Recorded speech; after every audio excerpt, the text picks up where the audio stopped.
Hello everyone, welcome to our pathways academy. আজকে আমাদের বিষয় এডুকেশন ক্লাস 12 সেমিস্টার 3 ইউনিট 1 এর একটি topic post independent period of Indian education system. এখানে আমাদের ইউনিট 1 এ যেটা আছে university education commission or Radhakrishnan commission. তোমরা দেখতেই পাচ্ছ ইউনিভার্সিটি এডুকেশন কমিশন বা রাধাকৃষ্ণন কমিশন, যার আর এক নাম রাধাকৃষ্ণন কমিশন, যেটা হয়েছিল 1948 থেকে 49 সাল পর্যন্ত। তো এটা কি, ইউনিভার্সিটি কমিশনটা কি, এটা আমরা আগে একটু জেনে নিই। তো বলেছে স্বাধীনতার ঠিক আগে ব্রিটিশরা যখন আমাদের ভারতবর্ষে শাসন করছিল, তাদের কোনো পরিকল্পনাই ছিল না আমাদের ভারতবাসীদেরকে শিক্ষিত করে তোলা।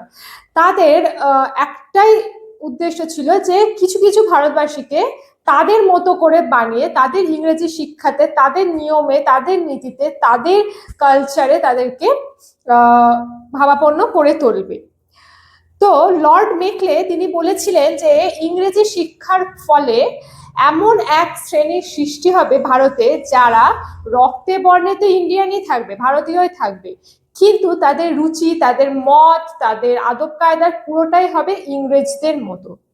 তো মেকলের এই যে আইডিয়াটা, এটা কোনোভাবেই চলেনি, সেই জন্য একে চুইয়ে পড়া নীতি বা ডাউনওয়ার্ড ফিল্টারেশন থিওরি বলা হয়। একে চুইয়ে পড়া নীতি বা ফিল্টারেশন থিওরি কেন বলা হলো আমি খুব ছোট করে একটু বলে দিই। যখন লর্ড মেকলে বলেছিলেন যে আমরা ভারতের কিছু সংখ্যক মানুষকে আমরা ইংরেজি শিক্ষায় শিক্ষিত করব, তারা তাদের কাজ সামলাবে, এবং যাদেরকে আমরা ইংরেজি শিক্ষায় শিক্ষিত করব তাদের আন্ডারেও তো কিছু মানুষ কাজ করবে, এবং তাদের আন্ডারের থেকে তারও নিচে কিছু মানুষ কাজ করবে।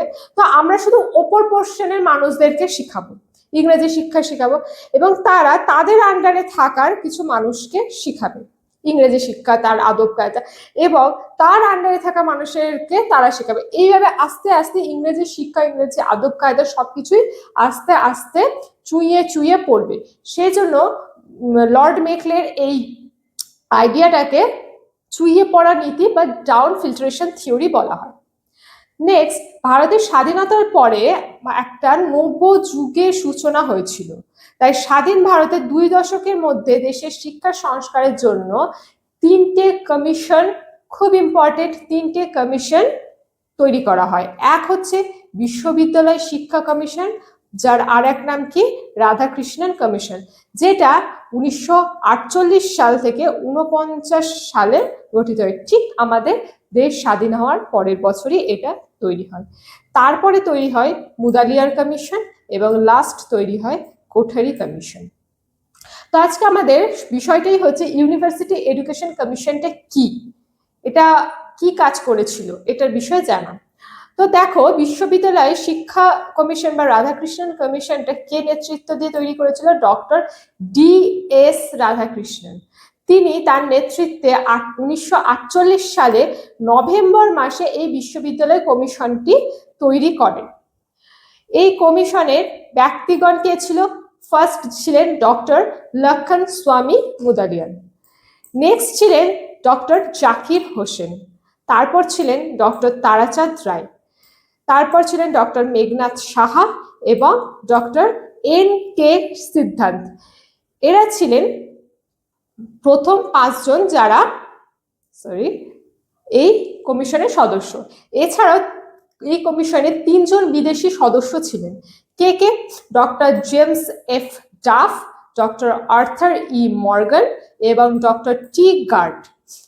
বিশ্ববিদ্যালয় এডুকেশন কমিশনের বা ইউনিভার্সিটি এডুকেশন কমিশনের এই ব্যক্তিদেরকে নিয়ে তৈরি হয়েছিল, যেটা ডক্টর D.S. রাধাকৃষ্ণনের নেতৃত্বে। কমিশনের সব সদস্যগণ বিভিন্ন দেশ বিদেশ, তাদের বিভিন্ন কলেজ, তাদের পড়ার নিয়ম নীতি সবকিছুই পরিদর্শন করে 989 পৃষ্ঠার একটি রিপোর্ট পেশ করেন, যা বিশ্ববিদ্যালয় কমিশন বা ইউনিভার্সিটি এডুকেশন কমিশন নামে গণ্য করা হয়। এই কমিশনের কিছু লক্ষ্য আমরা দেখতে পাই। প্রথমটা হচ্ছে নেতৃত্ব দানের শিক্ষা। উচ্চ শিক্ষার লক্ষ্য বলেছে এমন হতে হবে যাতে শিক্ষার্থীরা রাজনৈতিক শাসনতান্ত্রিক বিষয়ে নেতৃত্ব দিতে যোগ্যতা অর্জন করতে পারে। কি বলতে চেয়েছে এখানে? বলছে যে আমরা হঠাৎ করে আমরা তো উচ্চশিক্ষাতে চলে যেতে পারি না। আমাদের প্রত্যেকটা একটা স্টেজ আছে, আমরা স্কুল পাস করি, আমরা মাধ্যমিক দিই, এইচএস দিই, গ্রাজুয়েশন কমপ্লিট করি, তারপরে আমরা বিশ্ববিদ্যালয় উচ্চশিক্ষাতে যাই। তো এই উচ্চ শিক্ষা বা বিশ্ববিদ্যালয়ের শিক্ষাটা এমনই হতে হবে যাতে আমরা ছাত্রছাত্রীরা আমাদের রাজনৈতিক এবং শাসনতান্ত্রিক পলিটিক্যাল ব্যাপারেও নেতৃত্ব দেওয়ার ক্ষমতা রাখতে পারি। নেক্সট কি বলছে? জাতীয় সংস্কৃতি শিক্ষা। বিশ্ববিদ্যালয় থেকে প্রাপ্ত শিক্ষা প্রত্যেক ছাত্রছাত্রীর নিজের জাতীয় সংস্কৃতির যোগ্য প্রতিনিধি হয়ে উঠতে পারে, যেমন সাহিত্যতে, সংস্কৃততে, সুকুমার শিল্পে যেন তারা স্থায়ী সমর্থন রাখতে। শুধু পড়লেই হবে না, সেই পড়াটা এমন পড়তে হবে আমি শুধু সায়েন্সই পড়ে গেলাম, আমি শুধু আর্টসই পড়ে গেলাম, সেটা না। তোমার যেমনটা ইচ্ছা, তুমি যদি সাহিত্য নিয়ে এগাতে চাও, তুমি যদি কোনো শিল্প নিয়ে এগাতে চাও, তুমি যদি আঁকা নিয়ে এগাতে চাও, তুমি যেন সেটাতে স্বাবলম্বী হতে পারো, সেই জন্যই উচ্চশিক্ষাতে আসা। নেক্সট কি? গবেষণার ক্ষেত্রে সম্প্রসারণ। বিশ্ববিদ্যালয় থেকে শিক্ষা লক্ষ্য হতে হবে ছাত্রছাত্রীদের দেশ ও জাতির বিভিন্ন শিক্ষা সম্বন্ধে নতুন চিন্তা করার শক্তি অর্জন করতে পারে এবং গবেষণার ক্ষেত্রে সম্প্রসারিত করতে পারে। দেখো, আমরা যখন গবেষণা করব, এবার গবেষণা তো এমনি এমনি করা যায় না, হঠাৎ করে আমি তো করতে পারি না, তাহলে আমাদের নির্দিষ্ট একটা পড়াশোনার প্রয়োজন হয় গবেষণা করার জন্য। তো আমরা যখন একমাত্র উচ্চশিক্ষা, আমি যখন গ্রাজুয়েশন পাশ করে সেই নাম্বারটা নিয়ে যখন আমি মাস্টার্স করব, বিশ্ববিদ্যালয়ে যাব, ইউনিভার্সিটিতে যাব, তখন আমাকে একটা ছোট্ট গবেষণার রিপোর্ট তৈরি করতে হয়, জাস্ট সেটা দেখানোর জন্য যে কিভাবে আদতে গবেষণা করা হয়। সেইটার জন্য পুরোপুরি তোমাকে তৈরি করানো হয়। সেটা কারা তৈরি করবে? অবশ্যই বিশ্ববিদ্যালয় তৈরি করবে। সেই রকম পড়াশোনা দেওয়া হবে, সেইভাবেই তারা যাতে দেশ বিদেশে, এবার গবেষণা করতে গেলে তো শুধু আমি যে টপিকটা নিলাম সেই টপিকটা পড়লেও হবে না, আমার আশেপাশে সেই টপিক রিলেটেড আরো পড়াশোনা করতে হবে, যে আমি যে টপিকটা নিয়ে গবেষণা করছি, রিসার্চ করছি, তার ব্যাপারে আমাদের দেশে এবং বিদেশে আরো কি তথ্য হতে পারে সেটার সম্বন্ধে, এবং নতুন করে শিক্ষার্থীদের নতুনভাবে চিন্তা করার ক্ষমতা বিশ্ববিদ্যালয় কমিশন করে থাকে। লাস্ট হচ্ছে সামাজিক চাহিদা সম্পন্ন শিক্ষা। উচ্চশিক্ষার মাধ্যমে ছাত্রছাত্রীদের সমাজের ব্যাপারে ধারণা দিতে হবে যাতে তারা সুশৃঙ্খল একটা সমাজ পরিণত হয়। তো বলছে কি যে আমরা যখন উচ্চশিক্ষা অবশ্যই দেব, তাহলে উচ্চশিক্ষাটা দিতে এমন করতে হবে যাতে ছাত্ররা সমাজ সম্পর্কে একটা ভালো ধারণা নিতে পারে, সমাজ যে খারাপ নয়, বা সমাজে খারাপ করতে হয় না, বা সমাজের একটা নিজস্ব নিয়ম নীতি শৃঙ্খলা রয়েছে, সেটা সম্বন্ধে তাদেরকে বোঝাতে হবে যে সমাজে কোন কাজটা করা ঠিক, কোন কাজটা করা ভুল। এটা আমরা তো ছোট থেকেই জানি, কিন্তু সেটা আপগ্রেশন কোথায় হবে? বিশ্ববিদ্যালয়ে বা ইউনিভার্সিটিতে। নেক্সট হচ্ছে শিক্ষার সমান অধিকার। শিক্ষায় সমান অধিকার ও সুযোগ লাভের ব্যবহার করতে হবে। শিক্ষকরা যাতে স্বাভাবিকভাবে স্বাধীন মত প্রকাশ করতে পারে এবং চাহিদা সম্পন্ন হয়, বিশ্ববিদ্যালয়কে তার ব্যবস্থা করতে হবে। কি বলছে? যে প্রত্যেকটা শিক্ষক এবং শিক্ষার্থীকে তাদের নিজস্ব চাহিদা অনুসারে তাদেরকে প্রথমত সাবজেক্ট দিতে হবে, এবং শিক্ষকরা যাতে তাদের স্বাধীনভাবে বলার স্বাধীনতাটা পায়, তাদের মত প্রকাশ করার স্বাধীনতাটা পায়, সেটার উপর ইউনিভার্সিটি এডুকেশন কমিশন নজর দিতে হবে বা দিয়েছে। নেক্সট হচ্ছে মাতৃশিক্ষা। সাধারণ শিক্ষা ব্যবস্থাকে মাতৃভাষায় সবচেয়ে গুরুত্বপূর্ণ, মাতৃভাষাতেই তাদেরকে শিক্ষাটা দিতে হবে, সেটাই বিশ্ববিদ্যালয় কমিশন বলতে চেয়েছে। এছাড়াও আরো কিছু পয়েন্ট আছে, যেটা হচ্ছে বিশ্ববিদ্যালয় শিক্ষা কমিশন আর কি কি শিক্ষার ওপর তাদের নজরটা দেবেন, সেটা হচ্ছে কৃষিবিদ্যা। অবশ্যই গ্রামের দিকে যারা পড়াশোনা করে তাদের তো সবারই তো ক্ষমতা হয় না যে তারা শহরে এসে বড় বড় ইউনিভার্সিটিতে, বড় বড় কলেজে পড়বে। তাদের জন্য গ্রামের দিকে কি করতে হবে? কৃষিবিদ্যা, কারিগরি শিক্ষা, বয়স্ক শিক্ষা দিতে হবে, সহপাঠ্যক্রমিক শিক্ষা দিতে হবে, ছাত্রদের জন্য যৌথ প্রচেষ্টায় শিক্ষা দিতে হবে, ধর্ম ও নীতি শিক্ষাও দিতে হবে। তাহলে এইসব শুধুমাত্র শুধুমাত্র ওই পুঁথিগত শিক্ষার ওপর দিলেও পাঠ দিলেই হবে না, তাদেরকে সেইভাবে শিক্ষিত করে তুললে হবে না, তাদেরকে কৃষিবিদ্যা, কারিগরি, ধর্মশিক্ষা, নৈতিক শিক্ষা এগুলোতেও শিক্ষিত করে তুলতে হবে। এবার আমরা জানবো বিশ্ববিদ্যালয় শিক্ষা কমিশনের কাঠামো বা স্ট্রাকচার। এখানে বলেছে বিশ্ববিদ্যালয় শিক্ষা কমিশন কে মাধ্যমিক শিক্ষাকে আরো উন্নত করতে হবে। অবশ্যই যে বিশ্ববিদ্যালয়ের শিক্ষাতে তুমি যাওয়ার আগে তা তোমার নিচের যে শিক্ষাটা আছে, মাধ্যমিক স্তরে যে শিক্ষাটা আছে, সেটাকে তোমাকে আরো উন্নত করতে হবে। সেজন্য কমিশন কিছু রিপোর্ট সুপারিশ করেছে। কি? বিদ্যালয় ও ইন্টারমিডিয়েট কলেজগুলিতে 12 বছরের শিক্ষা গ্রহণ করার পর, মানে তোমার স্কুল লাইফ থেকে কলেজ লাইফ পর্যন্ত পুরো 12 বছরে যে তোমার যে শিক্ষাটা হচ্ছে, সেই শিক্ষাটা ভালোভাবে সম্পূর্ণ করার পর, কমপ্লিট করার পর তবেই তোমরা বিশ্ববিদ্যালয়ের শিক্ষাতে গিয়ে অধিকার পাবে। 2 নম্বর কি বলছে? বিদ্যালয় শিক্ষা গ্রহণে সমস্ত ছাত্রছাত্রীরা যাতে বিশ্ববিদ্যালয়ে ভিড় না করে, সেজন্য অধিক সংখ্যক বৃত্তি শিক্ষার প্রতিষ্ঠান খুলতে হবে। বৃত্তি শিক্ষাটা কি? বৃত্তি শিক্ষা হচ্ছে যেমন ইঞ্জিনিয়ারিং, তারপরে তোমার কোনো আইআইটি বা আইটিআই এইরকম ধরনের কলেজ বা তার যে শিক্ষা প্রতিষ্ঠান সেগুলোকে খুলতে হবে। এবং প্রত্যেকটা কলেজ বা স্কুলের স্টুডেন্ট যদি সবাই গিয়ে উচ্চশিক্ষা লাভের জন্য ইউনিভার্সিটিতে চলে যায়, তো অবশ্যই তারা তো সিট পাবে না, তাই না? এবং সবাইকে পড়ানো তো সম্ভব না, কারণ এটা উচ্চ শিক্ষা, উচ্চ লেভেলের শিক্ষা, একটা হায়ার এডুকেশন। তো সেই জন্য বৃত্তি শিক্ষার একটা প্রতিষ্ঠান খুলতে হবে।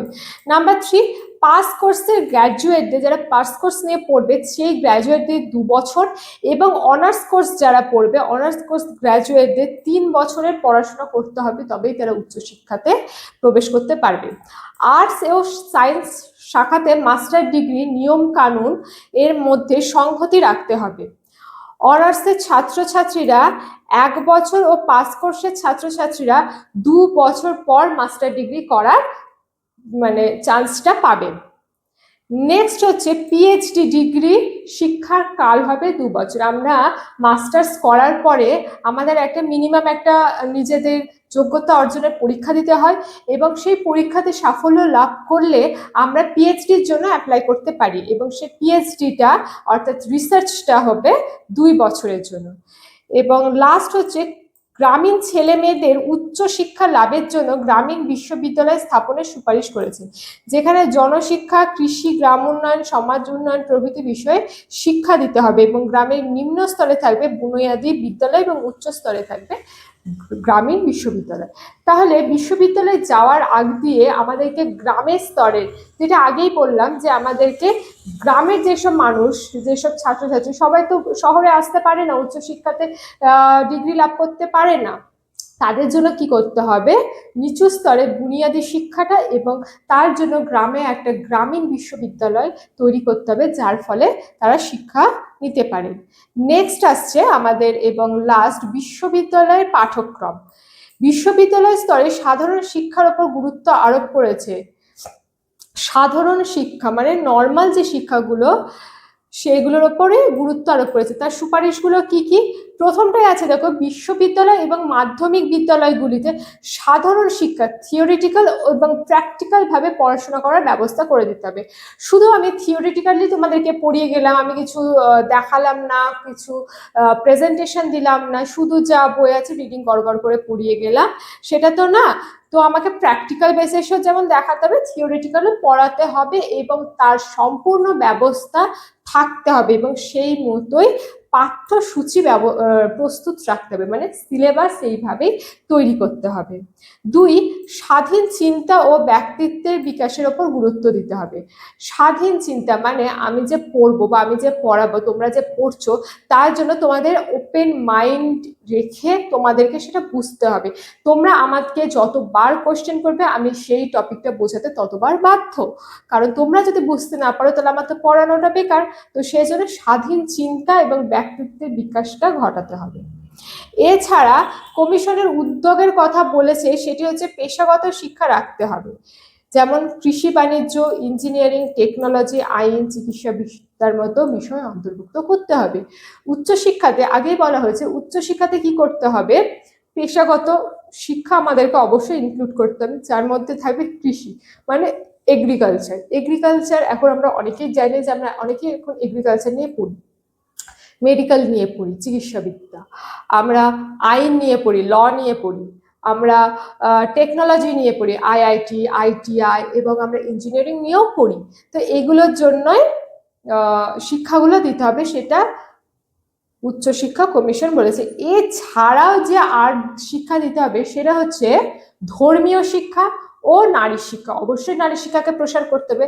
নারীদের শিক্ষা ব্যবস্থা কেমন ছিল, এখন কেমন হয়েছে, মাঝে কেমন ছিল, সেই পুরোটা নিয়েই, এবং ধর্মীয় শিক্ষা আলাদা আলাদা পিরিয়ডে, আলাদা আলাদা যুগে ধর্ম শিক্ষাটা, আলাদা আলাদা ধর্মের শিক্ষাটা কেমন ছিল, তার নৈতিকতা কি ছিল, এই নিয়েও ইউনিভার্সিটি এডুকেশন কমিশন তার রিপোর্টে বলেছেন, এবং এই সুপারিশগুলোই তারা জারি করেছেন। তোমাদের এই টপিকটি যদি ভালো লেগে থাকে তাহলে আমাদের ফেসবুক পেজ পাথওয়েজ একাডেমিকে ফলো করো এবং ইউটিউবে সাবস্ক্রাইব করে রেখো পাথওয়েজ একাডেমিকে। Thank you.